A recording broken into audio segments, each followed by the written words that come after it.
O sujeito diz, por exemplo, o que você diz? Eu acredito em Deus, eu não acredito em Deus. Meu filho, isso é um produto do seu cérebro. Hã? Eu digo, isso traduz a percepção real que você está tendo da existência? Não necessariamente. E, na verdade, quase nunca. O que o seu cérebro diz é uma coisa, o que o seu coração sabe é outra completamente diferente. Nas últimas aulas ainda temos tratado, mesmo que em paralelo, sobre o desenvolvimento e amadurecimento da personalidade filosófica, da confiança sobre a autoridade do espírito ao conhecer. Para mim isso é materialismo versus transcendentalismo, e mais atualmente ateísmo dogmático versus cristianismo. Por isso queria saber sobre essa etapa da sua vida. O senhor passou por algum processo de conversão? Quer dizer, você já comentou que nunca se afastou demasiado do cristianismo, mas queria saber se chegou a ter conflitos e dúvidas, como um Lewis ou um Chesterton, antes de virarem apologistas. Ademais, quando o senhor diz que é natural, que é da condição humana que às vezes duvidemos, o que quer dizer exatamente?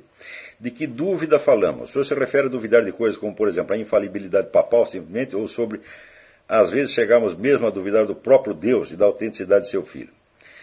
Muito bem. Então, eu devo dizer que os dogmas da igreja nunca foram um problema para mim. Nunca, nunca, nunca, nunca, nunca. O que é dúvida para mim é o sentido deles. É como eu devo compreendê-los e, sobretudo, como eles se traduzem na vida concreta. Porque isso aí já dizia Santo Tomás de Aquino, quer dizer, toda situação que você vive é uma situação singular, concreta e irrepetível. E todas as normas que você conhece, todas as leis da ciência, bem como todos os dogmas da igreja, são genéricos. A tradução, vamos dizer, do genérico para o singular não é automática. Tem gente que acha que é. Então, olha, você pega a dogma da igreja, põe no seu computador e ele vai traduzir para todos os casos particulares. Fala, não, isso realmente não é assim. Por quê? Os casos particulares, eles não aparecem como deduções dos dogmas da igreja. Por exemplo, se você tem vamos dizer, um conflito de consciência qualquer, esse conflito de consciência foi criado pelas circunstâncias da sua própria vida, circunstâncias essas que são, vamos dizer, em número inabarcável. Ou seja, os fatos concretos não emanam de regras gerais. O que emana de regra geral é o julgamento que você vai fazer sobre eles. Então, aí você está confundindo a ratio cognoscendi com a ratio essendi, a ordem do conhecer com a ordem do ser. Quer dizer, na ordem do ser, os fatos, as situações emanam de um número, às vezes, inabarcável de causas, que, então, convergem para produzir um determinado fato, para determinada situação concreta. Porém,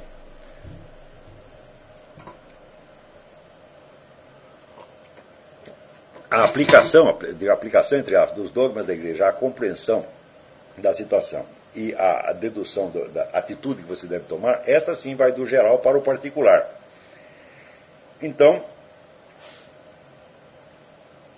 você tem aí como dois trajetos opostos. Um que produziu a situação e o outro que produz o seu entendimento dela a partir do dogma da igreja, ou que seja a partir de uma lei científica ou de um princípio filosófico geral. Essas coisas nunca se encaixam perfeitamente bem. Se se encaixassem, meu filho, a nossa vida seria um tratado de lógica. Tá certo? E tudo seria muito fácil. Tá certo? Por exemplo, o que um sujeito católico deve fazer diante das modificações desastrosas que foram feitas pelo Concílio Vaticano II. Ele pode, por exemplo, aliviar a consciência dele apelando para o sedevacantismo, dizendo, não tem Papa, o mandato do Papa não é válido, tá certo? Então nós temos que nós mesmos deduzir a coisa a partir da doutrina, tá certo? E agir em consequência. Vocês acham que isso é assim, é tão lógico, é tão tranquilo como parece? Não. Quer dizer, por exemplo, eu leio muitas coisas do esse monge Michael Diamond, né? E ele aponta muitas heresias, entre aspas, nos escritos, nas falas de João Paulo II, Bento XVI, Paulo VI, etc. E eu vejo que em alguns casos ele parece ter muita razão, tá certo? Porém, em nenhum único caso que eu encontrei, havia uma heresia no sentido formal. Havia, como se diz, algo que pode ser interpretado em sentido herético. E para saber se a coisa é formalmente herética ou não, eu teria que recolocar aquilo dentro de cada escrito e julgar se o efeito total foi premeditadamente herético ou não. Eu digo, mas isso é trabalho para 10 vidas. Eu não posso concluir isso aí. Não dá para fazer. Então a resposta é não sei. E quando você não sabe, então nós temos o problema. Sim, nós temos que seguir os mandamentos da igreja, mas seguir os mandamentos no sentido geral é uma coisa, e identificá-los na vida todos os dias e para todas as situações é outro problema completamente diferente. Então, desde há muito tempo, mas muito tempo, eu me coloquei a seguinte proposta. Claro, eu vou tomar os dogmas da igreja como um conjunto de normas dos quais eu devo me aproximar. Não modelando imediatamente a minha conduta externa por elas, porque em muitos casos eu não sei como fazer isso. Tá certo? Porém, fazendo um esforço sério de internalizá-las e de enxergar as coisas como Deus quis que nós as víssemos. Então, você tem que transformar você internamente primeiro e externamente depois. Este é o processo que leva uma vida. Tá certo? Porém, eu não conheço nenhuma outra atitude que possa ser verdadeiramente sincera e honesta. Quer dizer, você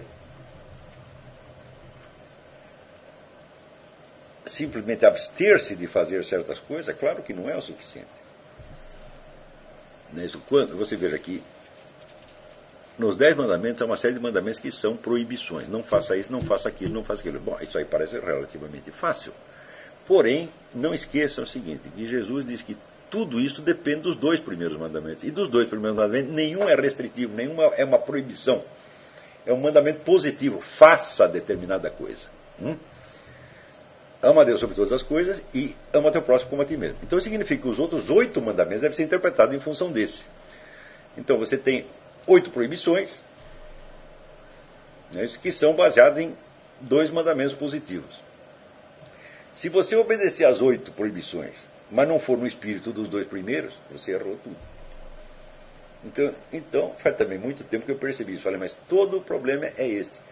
O que é amar a Deus sobre todas as coisas e o que é amar ao próximo como a mim mesmo. Então eu vou tentar descobrir isto e, na medida que eu vou descobrindo, isso vai se transformar naturalmente na minha conduta. Isso é o que eu posso fazer no curso de uma vida.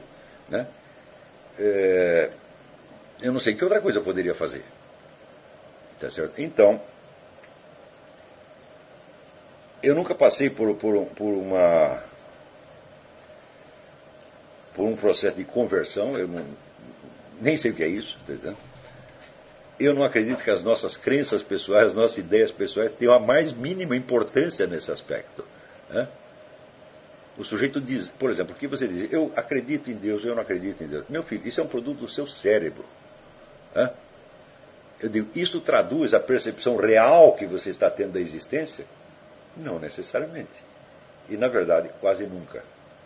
O que o seu cérebro diz é uma coisa, o que o seu coração sabe é outra completamente diferente. Então,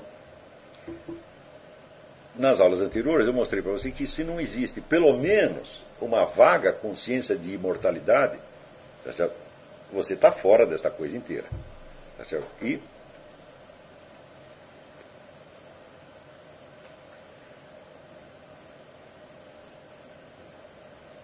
quando as pessoas estão rezando, confessando seus pecados, etc., mas não estão colocadas na perspectiva de imortalidade, então realmente elas não sabem o que estão fazendo. O cérebro delas está produzindo uma série de raciocínios, uma série de decisões, etc., etc., mas o que se passa no coração delas pode ser outra coisa completamente diferente. E todo o nosso problema consiste exatamente em você começar a encarar as coisas não desde o ponto de vista dos produtos do seu cérebro, mas desde a realidade efetiva apreendida vamos dizer, no coração. O coração é um símbolo vamos dizer, do centro do ser, o verdadeiro centro perceptivo e decisório. Aquilo que você, não aquilo que você pensa, mas aquilo que você sabe permanentemente. Né? Aquilo que você sabe permanentemente é tão básico, tão fundamental, que a atividade incessante do cérebro encobre aquilo. Né? Então, na Bíblia está dito, Deus sonda os rins e corações. Não está dito, Ele sonda os cérebros. Né? Então, Deus vai conversar com você, não através de suas ideias, mas através das suas percepções reais, profundas e permanentes. Mas se nós mesmo não estamos conscientes dessas percepções reais, profundas e permanentes, então, meu filho, o que você acha ou deixa de achar não tem a mais mínima importância. Então o sujeito diz, olha, eu creio em Deus, ou eu não creio, eu sou ateu, eu sou isso, eu sou espiritualista, eu sou comunista, eu sou anarquista, eu sou budista, tudo isso aí é uma frescura cerebral apenas. Não é a verdadeira percepção que o indivíduo está tendo.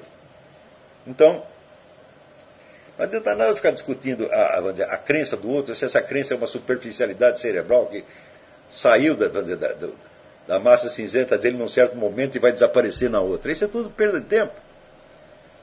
O nosso esforço é para nos instalarmos na verdadeira realidade, a realidade profunda e mais permanente, a mais, como é que se diz, decisiva que haja dentro de você. Então, o que interessa é dizer como eu estou percebendo as coisas realmente, não só neste momento, mas o que é que eu tenho visto desde criança. O que é que eu, no meu coração, nunca neguei, porque eu sei que está ali.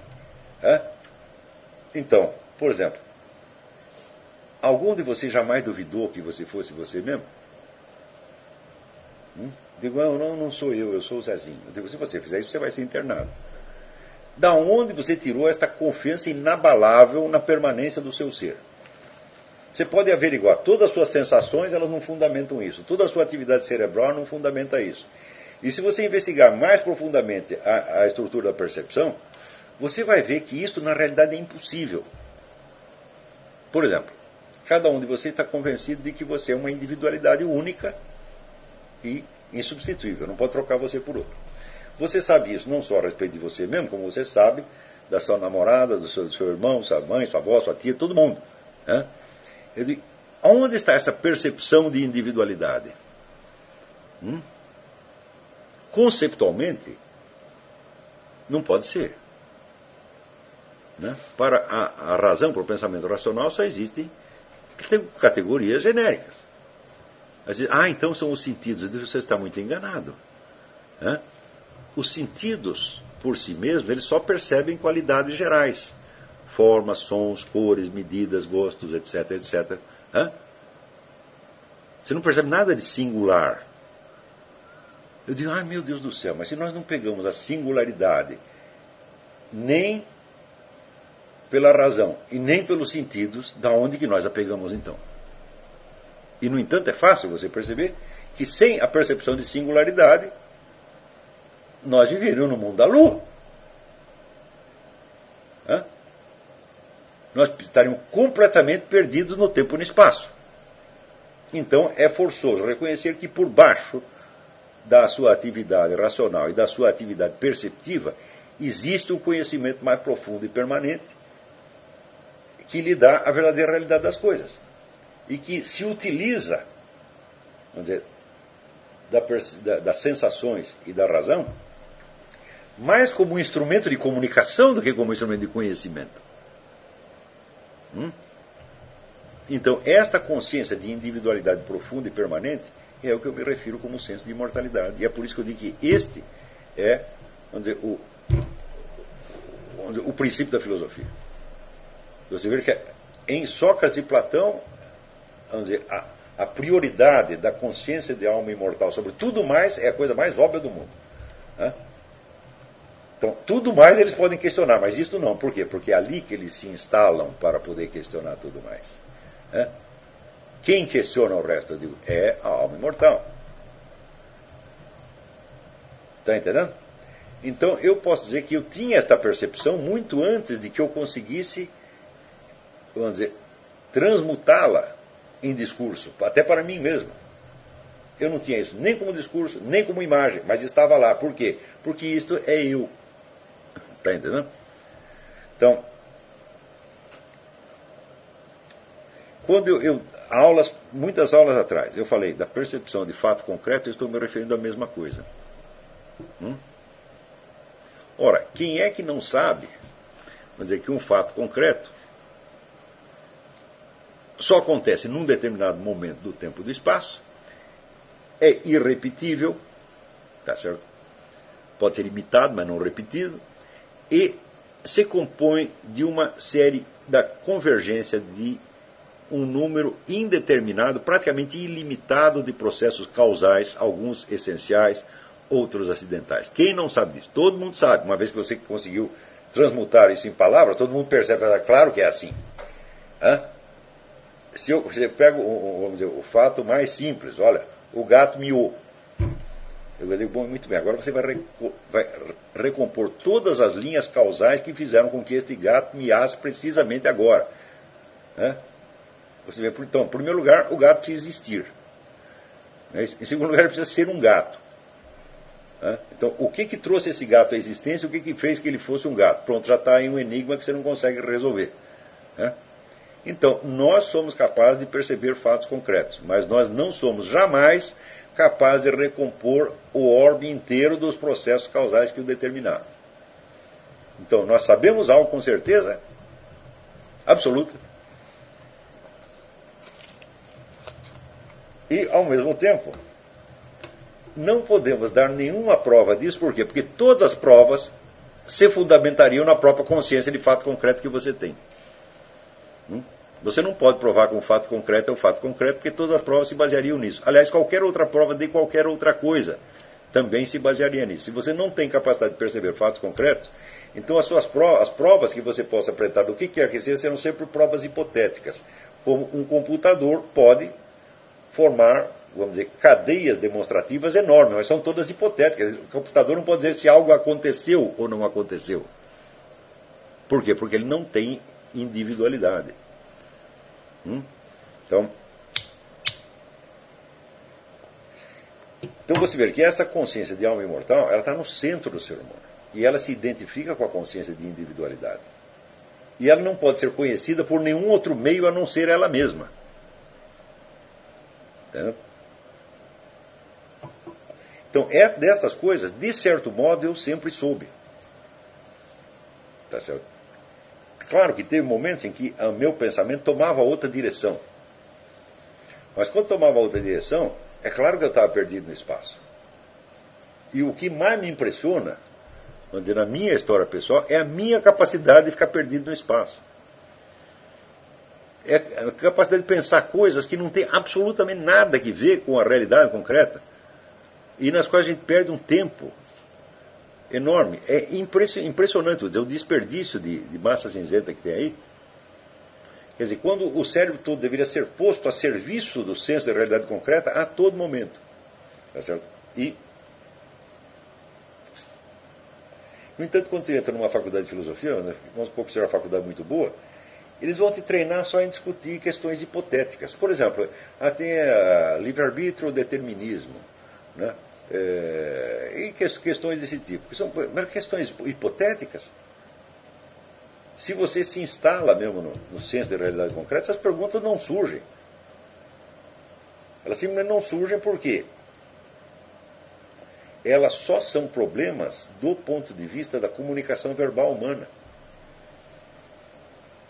Então você está confiando, né, na sua capacidade falante, em vez de confiar naquilo que você sabe, que você está vendo e que você tem certeza absoluta. Tá certo? Então, desde logo, eu disse para vocês que a consciência de imortalidade traz imediatamente a consciência da falta de fundamento do seu ser. De por que eu existo. Né? Eu digo, da mesma maneira que você tem certeza absoluta da existência da sua individualidade, e não é pelo motivo que diz o Descartes, penso, logo existo. Não, para você chegar no penso, logo existo, você precisa ter a consciência disso antes. Tá certo? Então você vê que uma coisa que um conhecimento que vem investido de certeza absoluta, ele ao mesmo tempo vem desprovido de fundamento. Então você sabe que algo determinou, algo trouxe você à existência. Não adianta você querer fugir para vamos dizer, a explicação biológica da sua origem. Eu existo por causa do ADN, por causa do... Não. Isso aí é outra coisa. A partir do momento que você tem consciência de imortalidade, você sabe que você não é o seu corpo. Não? Ademais, se você leu, como eu li, um número suficiente de depoimentos, não só sobre os casos de, vamos dizer, relatos de pessoas que ressuscitaram, mas outros casos, inúmeros que vêm da parapsicologia, que já são bem antigos, você sabe que a imortalidade é um fato, não há mais o que discutir. Quer dizer, ela existe, ela não é uma tese, ela não é uma crença, ela é simplesmente algo que acontece, não importa o que você crê. Aliás, as explicações que você pode dar para isso, as teorias que você pode construir em cima disso, são tão numerosas quanto as cabeças humanas. Mas o fato continua o mesmo. Então, se você entendeu que a imortalidade é um fato, que a imortalidade é a sua própria individualidade, que você não tem outra, nem mesmo fisicamente você tem uma individualidade, porque o seu corpo está em contínua transmutação. Você entende que a sua imortalidade e individualidade não é uma coisa psíquica, porque o psíquico é cerebral e está em constante mutação. Você entende que se não houvesse uma consciência de imortalidade no centro de tudo isso, a sua própria altimar se esfacelaria. E você seria uma personalidade múltipla, não nem personalidade múltipla, seria personalidade multitudinária. Você seria todas as pessoas e não seria capaz de saber quem é você quando você acorda na mesma cama onde você dormiu. Então, nós temos no centro de nós esse conhecimento miraculoso e, de certo modo, e quando o entendemos, percebemos também é infalível. Então, somos dotados de uma realidade, temos um ser, e o fundamento desse ser não está em nós. E temos um conhecimento inabalável e certo, e o fundamento dele também não está em nós. Então, imediatamente, então logo você percebe isso, aí você está falando com Deus. E você está falando na única posição possível na qual você pode falar com Deus, que é um sentido de gratidão infinita, infinita. E você, então, se transforma nessa gratidão. Você vê que, esta gratidão é o meu próprio ser. Eu sempre fui isto. Quando diz o céu e a terra celebram a glória de Deus, eu também estou celebrando aqui a glória de Deus o tempo todo. Quer o meu cérebro faça isso, quer não faça. Então você passa de uma existência meramente hipotética, mental e cerebral, para a existência real na qual você sempre esteve.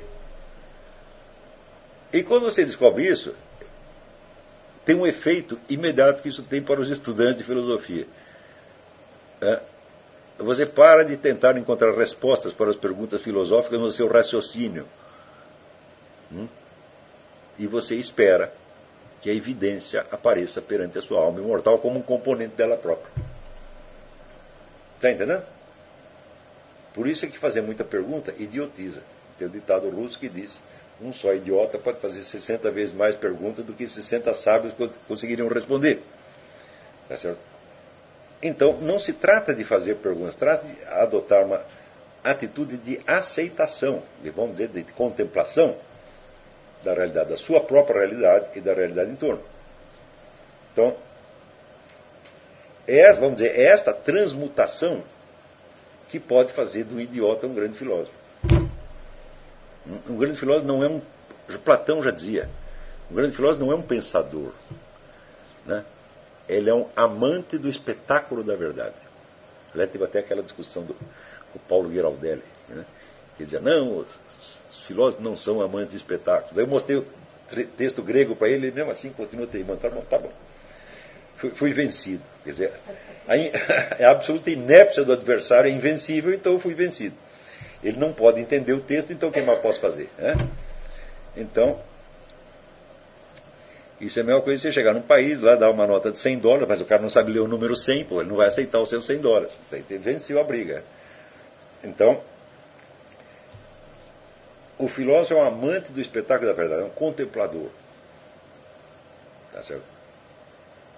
E é contemplação mística? É contemplação mística mesmo. Deixa para o Wittgenstein. Isso aqui não é contemplação mística, isso aqui é simplesmente o espetáculo da verdade, o espetáculo do qual você faz parte. E se eu conseguir pegar alguns dos meus alunos, pelo menos, e transmutá-los nisso, de maneira que eles parem de fazer perguntas enervantes para si mesmos, e aprendam a buscar de novo, e de novo, e de novo, e de novo, o verdadeiro senso de realidade, eu estarei satisfeito. Entendeu? Isso não quer dizer que eu saiba estar nesse estado de modo permanente, ao contrário, eu esqueço disso 20 vezes por dia. E por quê? Porque o cérebro é um negócio que não para. Tá certo?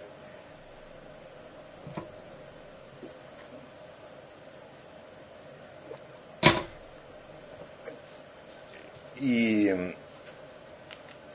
então, essa foi realmente a minha experiência. Eu posso dizer que eu sabia disso desde que era criança. Mas o problema não é saber disso. O problema é lembrar disso. Lembrar e voltar à mesma posição de novo, e de novo, e de novo, e de novo, toda vez que você tem dúvidas. Então o que você faz? Você entra no estado de consciência de imortalidade e você pergunta para Deus e espera que Deus responda. Ué. E se ele não responder? Se ele não responder, ele sabe o que está fazendo. Ué. Você não vai conduzir mais o processo. Você sabe que você não conduz mais nada. E você está feliz com isto. Porque agora você assumiu que você não é o criador, que você é criatura apenas. Então você diminuiu de tamanho e sentou. Agora você está sentado na realidade mesmo. Todo o trabalho é este. Agora, e toda a técnica filosófica, destina no fim das contas só uma coisa: acalmar o seu cérebro e impedir que ele crie mais confusão do que já tem. Quer dizer, se é para colocar uma pergunta, então coloque-a de maneira, vamos dizer, que seja viável e que não te afaste da realidade. Eu vou dar um exemplo como é que o cérebro funciona pervertidamente. Essa semana saiu uma entrevista do físico Stephen Hawking, dizendo: Deus não criou o mundo. Por quê? Nós demonstramos que é perfeitamente possível o Big Bang ter acontecido por força, vamos dizer, de uma combinação espontânea dos fatores que o compõem, que são as 4 forças físicas fundamentais. Eu digo, mané, e quem criou as 4? E de onde surgiram as 4 forças antes delas produzir o Big Bang? Então você está confundindo, vamos dizer, o surgimento, a origem de uma etapa da história do mundo com a origem do mundo. Primeiro, item 1. Segundo lugar, o Big Bang não é um fato, o Big Bang é uma teoria. Nós não sabemos se o Big Bang aconteceu. O que você está dizendo é o seguinte: caso ele aconteceu, ele poderia ter acontecido sozinho. Eu digo, concordo perfeitamente. Só que nós não sabemos se ele aconteceu. E se ele aconteceu a 4 forças pré-existentes. Então, o que você disse? Você não disse nada. Então, esta é uma maneira de raciocinar inteiramente perversa, por assim dizer. Porque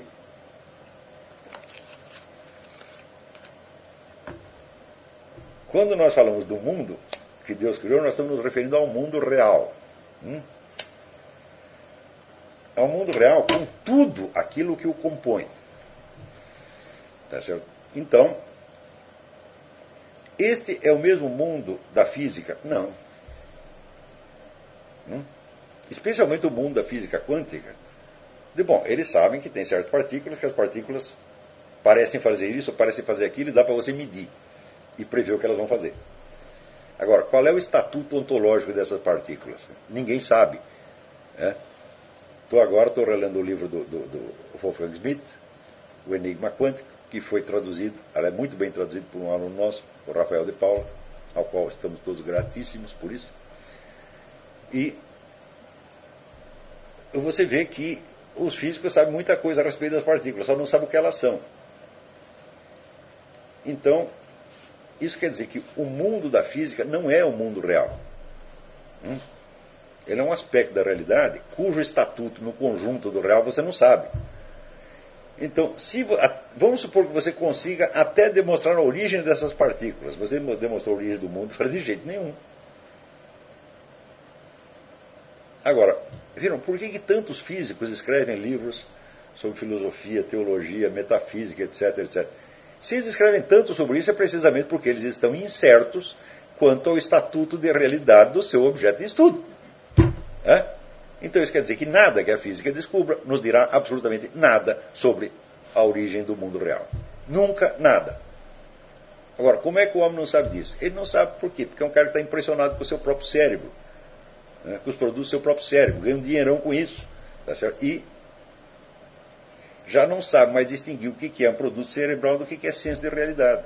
E o número de pessoas que estão infectadas assim, o número de pessoas que fazem sucesso com isso, é um negócio impressionante. Só que você vê, as opiniões deles vão e vêm, elas passam. Mas, como diz na Bíblia, as palavras de Deus não passarão. Entendeu? Então, essas palavras que não passam, não, é nessas que você tem que se instalar. Não na base de ler a Bíblia e sair repetindo aquilo, e sair batendo com a Bíblia na cabeça dos outros, você é um pecador, você fez isso. Não, pelo amor de Deus, o que é isto? É assim, primeiro, eu vou aprender a amar a Deus sobre todas as coisas. Se você ama alguém, você presta atenção na pessoa, não é isso? Ou ao contrário, você ama, você não quer ver nunca. Então, qualquer moleque apaixonado sabe que ele pega a mulher amada e fica o tempo todo olhando para ela, não fica? Então, Deus é a mesma coisa. Então, você quer olhar e ver e conhecer e saber. Então, esta é a primeira coisa. A segunda coisa, você quer que os outros façam a mesma coisa porque isso é bom. E isto é o que vai dar a eles a consciência de imortalidade e, eventualmente, até a salvação da alma. Então, esse é todo o serviço. Agora, o que as pessoas entendem como religião, às vezes coincidem com isso, mas na maior parte dos casos não coincidem. Por exemplo, essa semana eu estava tendo uma discussão com um conservador aqui, que ele estava indignado, porque o Rush Limbaugh contratou o Elton John para cantar no casamento dele. Você está vendo, o Rush Limbaugh é um falso conservador, porque ele está aí promovendo um gay, etc, etc. Eu digo, peraí, mas o que o Elton John foi fazer lá? Ele foi lá fazer um casamento gay? Não. Ele foi lá para cantar no casamento do outro. Você não pode recusar um emprego para o sujeito porque ele é gay. Isso não tem sentido. Quer dizer, você ser contra o movimento gay é uma coisa, agora você ser a favor de discriminar um cantor no show porque ele é gay é outra coisa completamente diferente. Mas por que as pessoas fazem isso? Porque elas leem aquele negócio todo da Bíblia e elas ficam angustiadas. Elas veem que existe tanto pecado no mundo e que elas não fizeram tão pecado que elas ficam desesperadas e querem se limpar de algum jeito e falam, meu filho, você não vai se limpar jamais. E quer saber, isso não tem a mais mínima importância. Quem vai limpar você é Deus, porque ele já fez uma vez, ele vai fazer outra. Não se incomode, é o negócio do Padre Pio, reze, não se preocupe. Então, se eu puder passar isso para as pessoas, eu acho que é bom para elas. E não consigo pensar nada mal que possa decorrer disso aí. Outra coisa, quando você entra em estado de consciência de imortalidade, vamos dizer, os seus pecados, os seus erros aparecem todos na sua frente, assim, todos de uma vez. Eles aparecem e somem imediatamente. Porque você já os apresentou a Deus, e já pediu perdão, e já recebeu perdão. Tudo isso é instantâneo.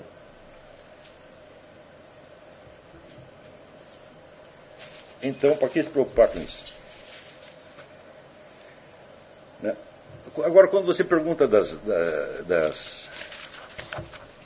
dúvidas, eu acho que se o que você está procurando é uma experiência de realidade, um conhecimento da realidade, você entende que as dúvidas são meras elaborações mentais em cima da experiência. E que elas, geralmente, surgem, vou dizer, de uma formulação prematura da experiência, quando você deixa a atividade cerebral passar em cima, passar por cima do senso do fato. Tá certo? Isso aí é para pensadores, pessoas que gostam de pensar. E de pensar morrer um burro. Tá certo? eu fico muito ofendido quando se chama filósofo de pensador, porque filósofo quer dizer o sujeito que ama a sabedoria. Se ele ama a sabedoria, ele quer que a sabedoria o ensine. Ele se abre para ela, ele contempla, ele roga, ele pede, e ela lhe dá alguma coisa.